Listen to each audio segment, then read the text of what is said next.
Hey, what is up, guys? This is Chris and I'm back with more Everyday RC, and I'm super excited to share with everybody what's been going on in my RC world.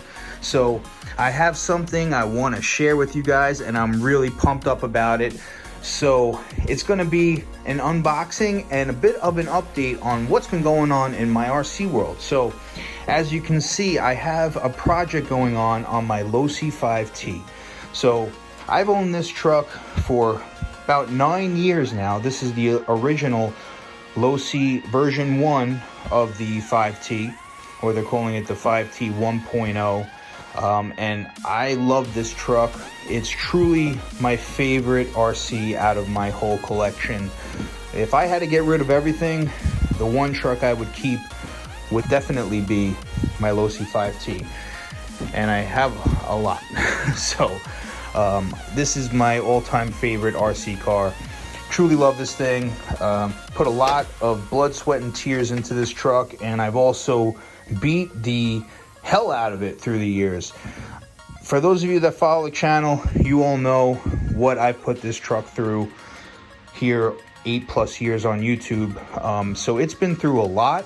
If you haven't seen a lot of what I've done with my 5T, I definitely suggest you go check my playlist. I have a whole rebuild series on this truck, and I also have, if you go in my bashing playlist, you can find plenty of videos with my Losi 5T in it.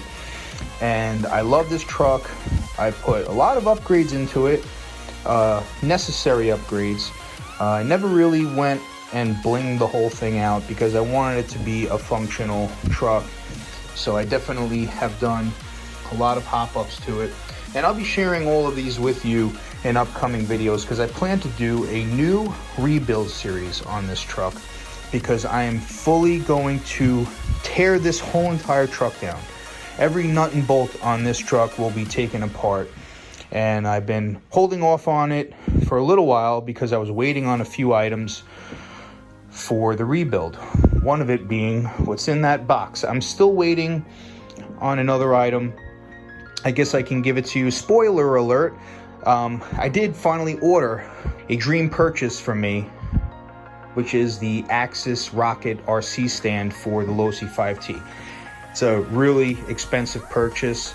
I finally, after all these years, got around to pulling the trigger and buying it. And I was super excited because, like I said, I'm going to tear this whole truck down. And having that Axis Rocket stand allows you to mount the truck onto it and access every nut and bolt without ever having to unlock the truck or the chassis from the actual stand.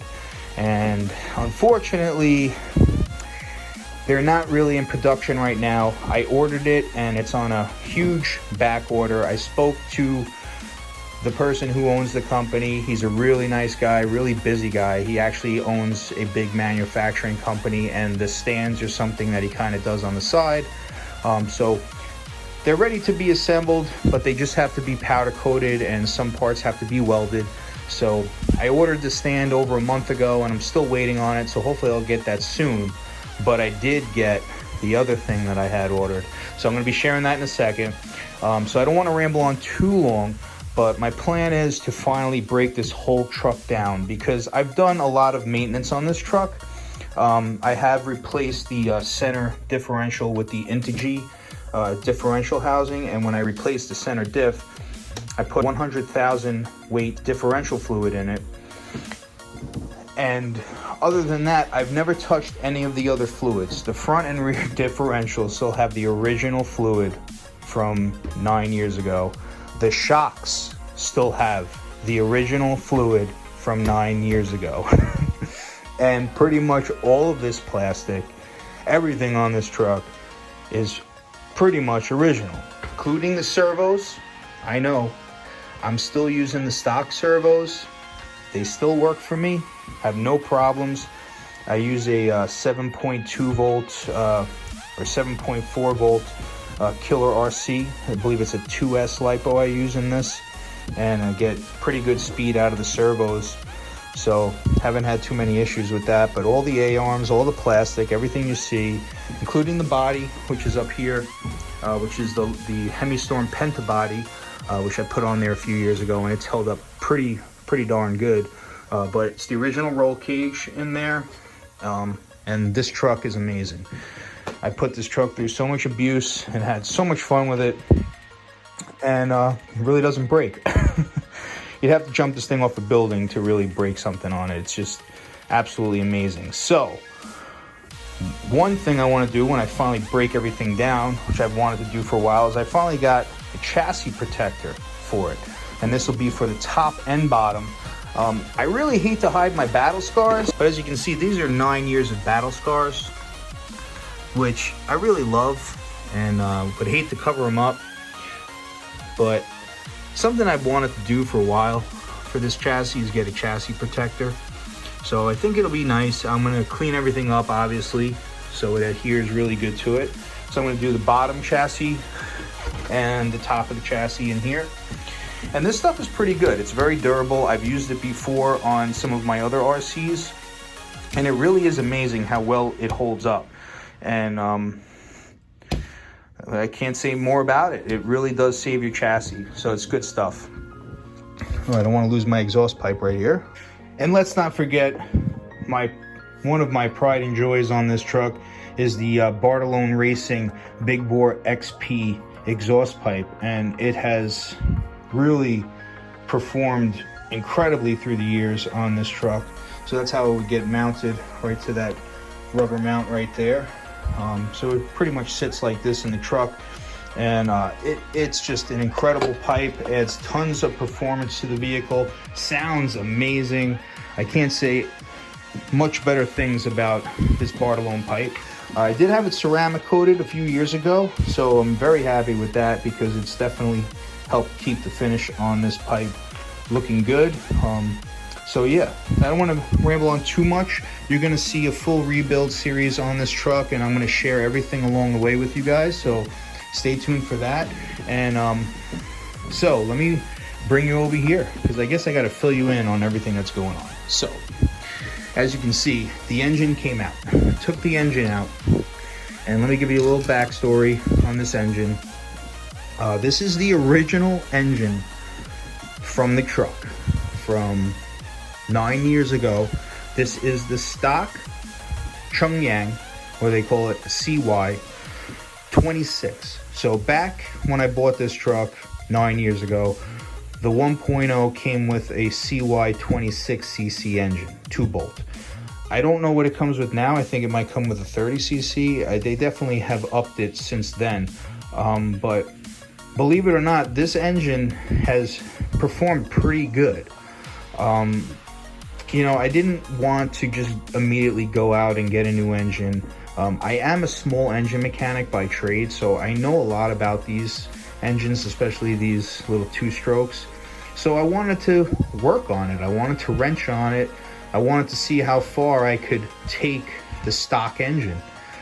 So almost right after I bought the truck, I did break it down, and now it is not a 26cc anymore. For the past 9 years, it's been a 28.5cc, because what I basically did was I replaced the piston and the cylinder on the engine, and it's raised it up from a 26 to a 28.5cc. And this is made by this big bore kit was made by or ported by a company called ESP, Earth Surfer Products, and they basically machine ported the exhaust and the intake. It's hard to see, but they basically machine the top of the exhaust port there, and they machine the bottom of the intake port, just to allow better airflow into the engine. I believe they also do some modding to the transfer ports in there as well.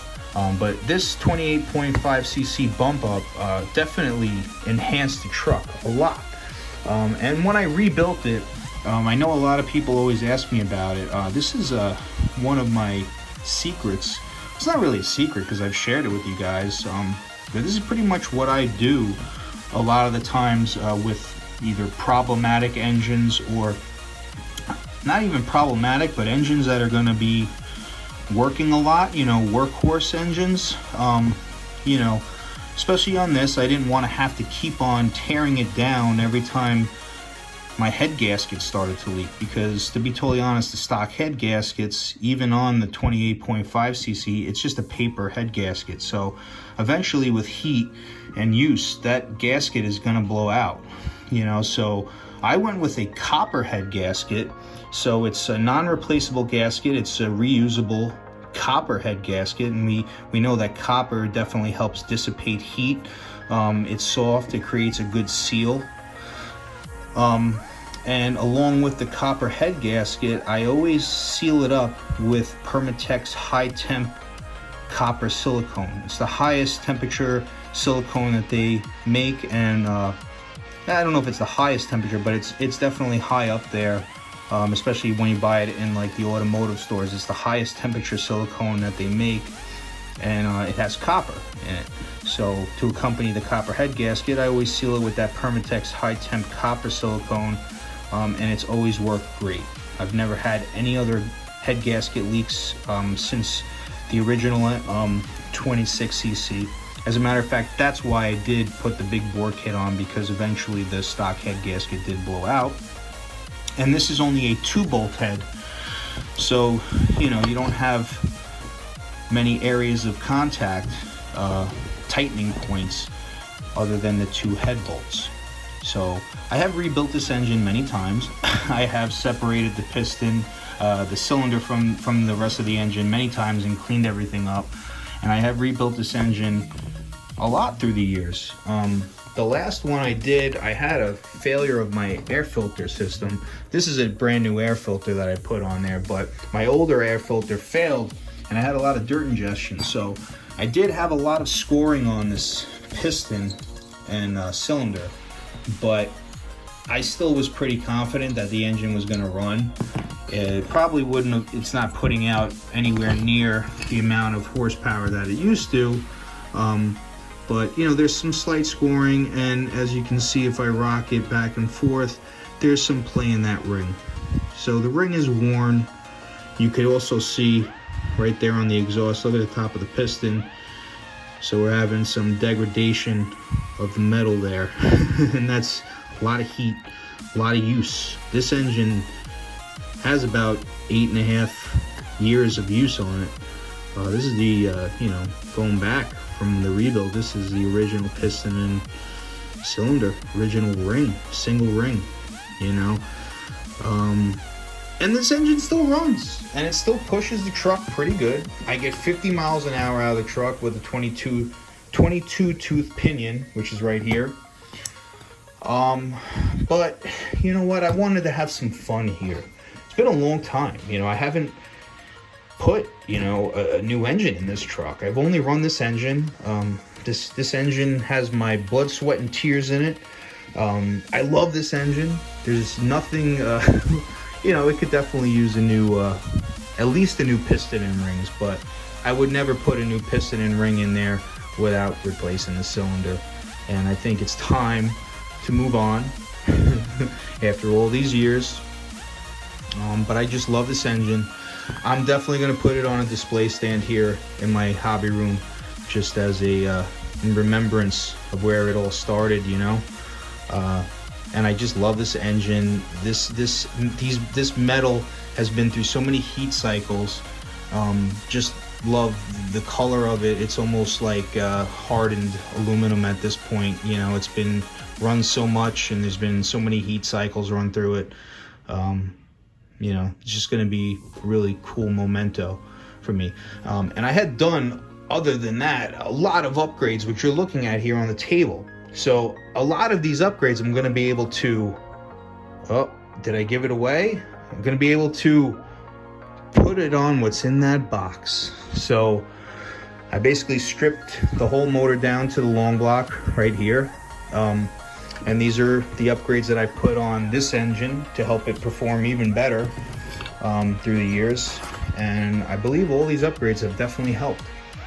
You know, this is my Dark Soul vented clutch housing. It's billet aluminum, and this is the bell housing here that mounts up for the clutch bell. And this is the Vertigo clutch bell, 22 tooth, mounted into the Dark Soul billet aluminum case here. Beautiful, absolutely beautiful. This is my Turtle Racing Polestar. Love this thing, all billet aluminum. It's got a steel braided rope for a pull start rope. Just really, really awesome. This is my ignition coil. I had put the MSD ignition coil wire on it, along with a must-have Killer B Super B kill switch, which is an awesome fail-safe kill switch. Billet, billet aluminum engine housing. This is a chrome-plated plastic engine housing. I got the TGN DT1 triple stage mushroom shaped air filter system. This is awesome. I have a Dark Soul lightened flywheel. They basically take the stock flywheel and shave all the fins off and remove all this material from the inside of the flywheel. So that was cool. I put the Walbro 990 carb on here with the billet aluminum velocity stack to allow better airflow into the engine. So these two items are upgrades. I will not be using this anymore, and I'll explain in a later video. But this is, it really looks beautiful, and it's really awesome. And I've used this for many years, and I always thought it worked pretty good. But this is the RB Innovations billet aluminum intake manifold. But I've heard some things about it as of late that I'll explain. Nothing bad, but I'll explain to that in a later video. And this is my Elcon clutch system. All these two-stroke engines require a clutch, and standard clutches are just basically two clutch shoes with like a composite carbon pad, and they wear down, and they create what's called clutch dust. It's almost similar to like brake dust. Gets very dirty and nasty, and they need to be replaced often. So back when I got into this, the 5T, the fifth scale market, these were pretty popular. I had a few of my friends that had them in their trucks, and they were pretty good. This is the Elcon clutch. It's a 4-pad clutch, and you basically set the RPM engagement by these set screws, and there's springs in there, and it controls how much at what RPM the clutch shoes will engage. I like anywhere from 8 to 10,000 engagement. It's definitely difficult to get it set right. 2 turns in is supposed to be around 10,000. I think 1.5 turns is 8,000 RPMs. But I've set it at that depth, and I feel like it engages a little too soon. So the settings might be a little off. So I definitely have to play with this a little bit. I would definitely like to use this. These pads are 8.5 whatever years old, and they're still good, and I never have to replace them. I never have to worry about them. And it's cool because I don't have to tear the truck down every few months or whatever. Even you could burn through a clutch on just one bash session. At least I used to. I don't know, but I don't know. We'll have to look more into that. But that's pretty much a synopsis on what's been going on here. I'll talk about my tires at a later video, but most importantly, I want to get to what's inside this box. Sorry to keep you guys all in suspense here, but can you see who that's from? Oh yeah, guys. Oh yeah. Oh yeah. You see who that's from, guys? Oh yeah. So, basically, I'm going to share what's in the box. So stay tuned.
right, guys, here it is. Thank you for waiting so patiently, and I'm so excited to share the new heart and soul for my Losi 5T.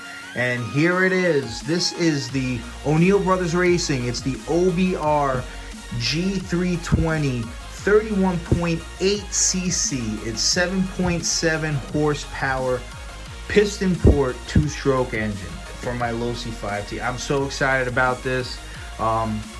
So this is the first time I've dealt with O'Neill Brothers. Super cool guys. I believe it was Sean who I was going back and forth with in emails, and super cool, super friendly guys, full of information. And I've followed them for years. I've watched all their videos on YouTube, and I definitely get the sense that they know what they are doing when it comes to these 2-strokes. And man, I'm just super excited. I'm super pumped about this. So I'm going to try and share some information with you guys. But I just want you guys to get just a look at this thing. Video does not do it justice. So this is a Zenoa engine. It's a 4-bolt cylinder, as you can see, as opposed to the 2-bolt on my old engine. So this starts off as a Zenoa G320, and O'Neill Brothers basically does their porting. So here on the exhaust port, it might be hard to see, but they do their mods by machining out the exhaust ports, the intake port, which I already have. I couldn't wait. I already mounted the carburetor and my velocity stack on there, but they port the intake as well. They also do some modding to these transfer ports, although they are sealed off. They claim that they do mod the transfer ports, and they also remove and reshape the material here on the combustion chamber, which basically shortens the combustion chamber, which gives it more horsepower. And I had this engine slightly modded, so it's a brand new billet Turtle Racing OBR billet crankcase. So the whole bottom of this engine is billet aluminum. This is the OBR Turtle Racing crankcase, and then they fully modded the upper half of the engine, the piston and the cylinder. I did get it with the added on feature of the billet crankcase. I also got the billet intake, and it's also been modded to run on 100 octane fuel. Just really quickly, you can definitely notice the difference here side by side. Huge difference. So out with the old, in with the new. So I'm really psyched about this, guys. Also, before I forget, it's also been engraved here, as you can see, OBR G320, and it was hot off the press on February 22nd of 2021. And I'm super pumped. I temporarily have my my bell housing on here because I just wanted to let it stand evenly, but I'm going to pull this off so I can show you guys what I was explaining earlier in the video about the clutch. So this is your standard clutch. I don't know if this is an 8,000 RPM spring. So these are your clutch shoes, and this is the clutch spring. I know that this is a Zenoa clutch, which I believe the Zenoa clutches are definitely way better than the CY clutches. So I might break in the engine and run it with this Zenoa clutch on here, but you can see the difference, what I was sharing before with the composite clutch shoes and my Elcon. So I guess you would consider these composite. These are like carbon, whatever they're made out of. So that's the difference there. And this is only allowing you to have 2 contact points. The Elcon allows 4 contact points. So I don't know, we'll see what happens. But I just wanted to bolt on the carburetor. That's another add-on.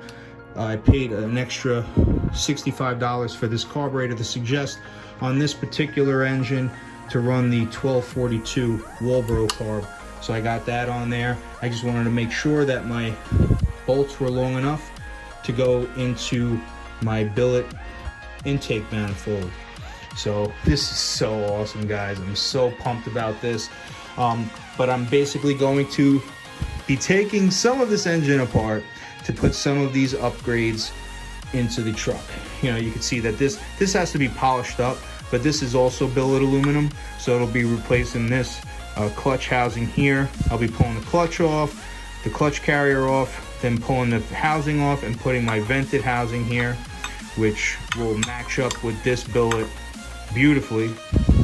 I'm gonna be putting my lightened flywheel, so I'm gonna pull this off, put the lightened flywheel, but I will not be using my aluminum engine housing here. I cannot get rid of this OBR signature right here, so I'll definitely be rocking this engine housing, but I'll be using my Turtle Racing pull start. So when this engine is all complete and put it together with all my upgrade parts here, this is gonna be total bling factor. It's gonna be a lot of billet aluminum on that thing. So that's it, you know. I just wanted to share some other key features about this engine. The other popular engine that was prior was the G290, I believe. It was a 30.5 cc, and that engine was pretty reliable and pretty good. And now this is the new G320 engine, which is 31.8 cc, and it's got larger bearings. It's got a bunch of new features. It's got larger crankcase bearings, larger lower connecting rod bearings, larger needle cage bearings, enclosed transfer ports with removal plates, and it's got a new carb. So yeah, just that alone, just the larger bearings definitely helps, and larger needle cage bearings, that's an awesome thing. So I'm really happy with it. Can't wait to share with you guys the build series. This is just the beginning. This is just me sharing with you guys what's going on and just filling you in. I was super excited about getting this new engine in. I can't wait to get it into the truck, and maybe I'll just throw it in there just real quick just to show you guys. So I'll put it over here. This is gonna be the first time that I'm gonna see it in there too. This is gonna be sick. It's gonna be sick. Oh, I took the clutch housing off, but I think the bell housing. That's pretty much what it's gonna be looking like.